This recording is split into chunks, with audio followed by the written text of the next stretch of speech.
اشکم چقدر نیمی شب بر صفحه قرآن من، گویا که آتش میزند هر شعلش بر جان من.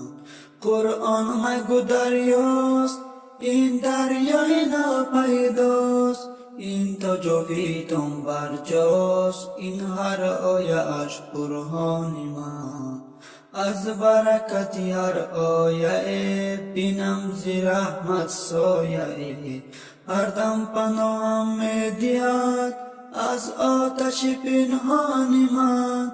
هر جمله لرزاند مرا از شوق گریاند، مرا لطف خدا خواند، مرا صد بای از خرمان من، مرا صد بای از خرمان من. هر سورش دارو شفا، در نور آن عطر صفا، با درد ناپیدا بود قرآن من درمان من.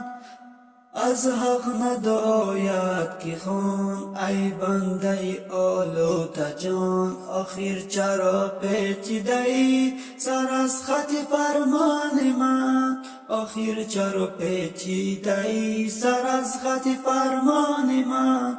چو مرغان خانگی غمگینی از بیتانگی، بنان تا روز و شب گسترده بینی خان من.